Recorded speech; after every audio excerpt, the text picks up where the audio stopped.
Assalamualaikum warahmatullahi wabarakatuh. Halo semuanya. Perkenalkan, nama saya Rahma Mardiani dengan NIM 856888201 dari Prodi S1 PGSD. Di sini saya akan mempresentasikan tugas mata kuliah saya, yaitu Filsafat Ilmu, yang berjudul Peran Filsafat Ilmu dalam memperkuat ilmu pendidikan. Filsafat ilmu mengawasi dan memperkuat eksistensi, keilmiahan, serta nilai-nilai dalam pendidikan. Yang pertama, mengawasi dan memperkuat eksistensi atau perspektif ontologi. Bagaimana ia mengawasi? Filsafat ilmu terus mempertanyakan apa objek yang diteliti oleh ilmu pendidikan itu nyata dan konsisten. Ia mencegah ilmu pendidikan melebar tanpa batas atau justru menyempit hingga kehilangan hakikatnya. Bagaimana ia memperkuat?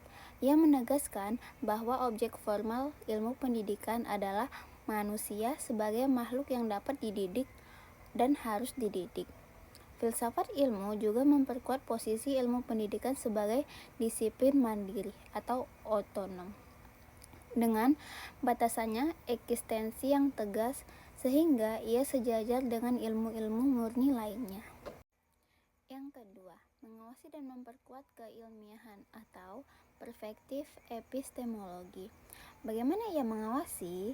Filsafat ilmu bertindak sebagai hakim metodologis. Ia mengawasi apakah metode penelitian yang digunakan dalam pendidikan, atau seperti eksperimen kelas, kualitatif, atau action research, benar-benar valid, objektif, dan bebas dari bias. Ia menentang klaim-klaim pendidikan yang hanya berdasar pada asumsi tanpa bukti empiris atau logika yang runut. Bagaimana ia memperkuat? Ia memberikan landasan metodologis yang kokoh.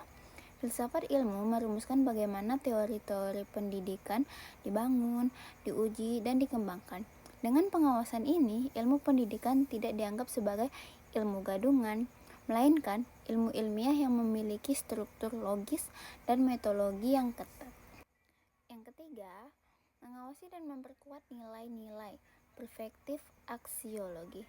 Bagaimana ia mengawasi? Filsafat ilmu mengawasi agar ilmu pendidikan tidak menjadi alat yang bebas nilai secara kebablasan, atau malah digunakan untuk tujuan destruktif. Ia mengontrol penerapan teknologi pendidikan agar tidak mendehumanisasi manusia. Bagaimana ia memperkuat? Ia memberikan arah moral dan etis. Filsafat ilmu menegaskan bahwa tujuan akhir ilmu pendidikan bukan sekedar mencetak manusia yang pintar secara kognitif, melainkan manusia yang utuh, berkarakter, beretika, dan bijaksana. Ia memperkuat nilai-nilai humanisme, keadilan, dan moralitas dalam setiap kurikulum praktik pembelajaran. Pendidikan yang bermakna dan bernilai turut memperkuat perkembangan filsafat ilmu.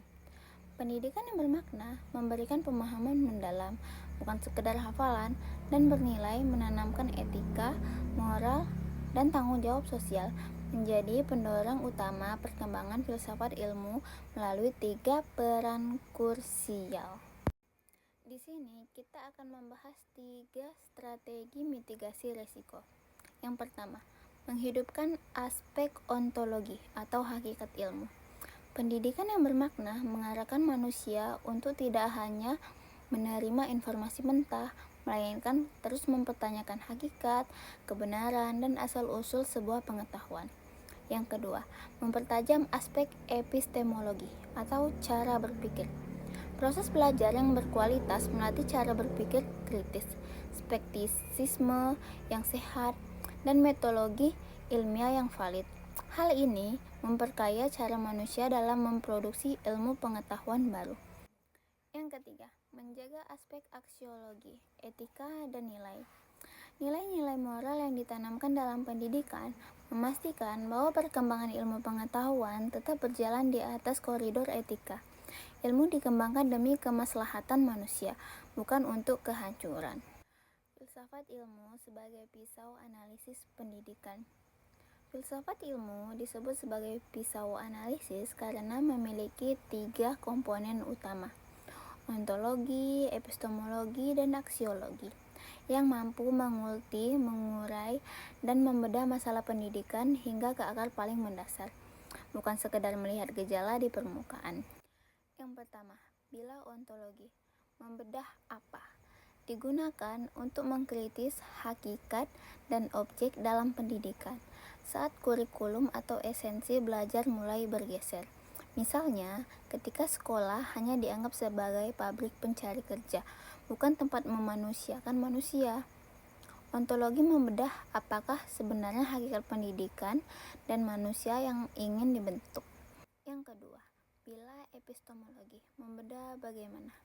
Digunakan untuk menganalisis metode, proses, dan validitas transfer ilmu.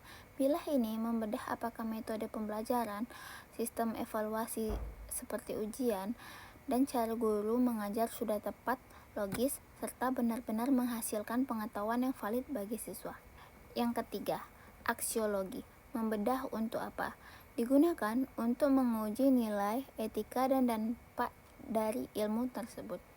Bila ini membedah persoalan moralitas dan pendidikan, seperti maraknya kecurangan akademik, perundungan, atau komersialisasi pendidikan demi memastikan bahwa pendidik tetap berjalan dari atas koridor nilai kemanusiaan.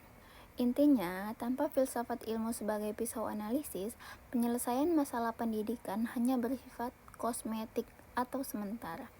Dengan menggunakan ontologi, epistemologi, dan aksiologi, para pembuat kebijakan dan pendidik dapat menemukan akar masalah dan merumuskan solusi pendidikan substansial, radikal atau mendalam, dan kontekstual. Contoh penerapan filsafat ilmu dalam praktik pendidikan bisa kita lihat di sini ya. Sekian dari saya, semoga presentasi yang saya sampaikan bermanfaat bagi kita semua. Sampai ketemu lagi, bye-bye.